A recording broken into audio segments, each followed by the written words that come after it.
শপথ নিয়ে আর্জি জানিয়ে রাজ্যপালকে চিঠি পাঠালো বিধানসভার সচিবালয়। চিঠি পাঠানো হয়েছে তৃণমূল পরিষদীয় দলের তরফেও।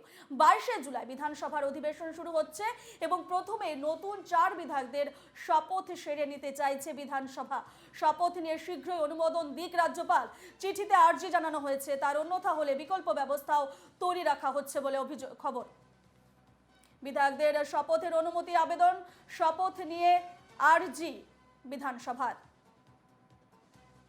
এ নিয়ে আমরা বিস্তারিত জানবো। ফোন লাইনে রয়েছেন আমাদের প্রতিনিধি রণজয় মুখোপাধ্যায়। রণজয়, বিধায়কদের শপথের অনুমতির আবেদন, শপথ নিয়ে আর্জি জানিয়ে রাজ্যপালকে চিঠি পাঠিয়েছে বিধানসভার সচিবালয়, কি এ বিষয়ে কি জানতে পারছো?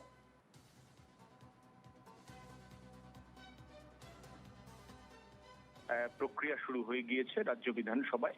সূত্রের খবর যে রাজ্য বিধানসভার সচিবালয় থেকে রাজ্যপাল সিভি আনন্দ বোসের কাছে শপথের আর্জি জানিয়ে চিঠি পাঠানো হয়েছে এবং সেখানে রাজ্যপালকে বলা হয়েছে যে যত শীঘ্র সম্ভব তিনি তার সবুজ সংকেত দিন, শপথের অনুমোদন দিন এবং বিধানসভা স্পিকারের মাধ্যমে যেভাবে বিধায়কদের উপনির্বাচনে জিতে আসা বিধায়ক শপথ গ্রহণ হয়ে থাকে কনভেনশনালি এবং কনস্টিটিউশন অনুযায়ী সেভাবেই শপথ হোক, এই মর্মেই রাজভবনে চিঠি পাঠিয়েছে বিধানসভা সেক্রেটারিয়েট সচিবালয় সূত্রের খবর তেমনটাই। পাশাপাশি আরো একটি চিঠি বিধানসভার শাসক দল তৃণমূল কংগ্রেসের পরিষদীয় দলের তরফ থেকে একই বয়ানে চিঠি পাঠানো হয়েছে, আর্জি জানানো হয়েছে রাজ্যপাল অনুমোদন দিন শপথের। আগামী 22 তারিখ থেকেই কিন্তু বিধানসভার অধিবেশন বসছে এবং এই অধিবেশনের শুরুতেই 4 বিধায়কের শপথ গ্রহণ যাতে এনশিওর করা যায় সেটা চাইছে একদিকে শাসক দল তৃণমূল কংগ্রেসের পরিষদীয় দল যেরকম চাইছে সেরকম বিধানসভা সচিবালয় চাইছে এবং স্পিকার বিমান বন্দ্যোপাধ্যায় ঘনিষ্ঠ মহলে তিনি যেটা জানিয়েছেন যে যেভাবে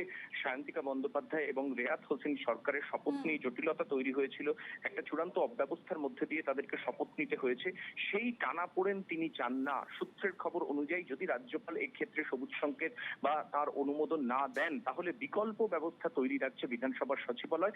শপথ নিয়ে কোনো ডিলে চাইছেন না তৃণমূল সুপ্রিমো মমতা বন্দ্যোপাধ্যায়, সূত্রের খবর তেমনটাই এবং সেই মোতাবেক বিধানসভাতে মমতা বন্দ্যোপাধ্যায় মুখ্যমন্ত্রীর নির্দেশ ইতিমধ্যে পৌঁছে গিয়েছে এবং সেই জায়গা থেকে এবার রাজ্যপাল সিভি আনন্দ বোস এই নতুন 4 বিধায়ক উপনির্বাচনে জিতে আসা বিধায়কদের শপথ নিয়ে তিনি তার কি বার্তা রাখেন, কি মেসেজ রাখেন সেটাই কিন্তু দেখার। বেশ ধন্যবাদ রণজয়।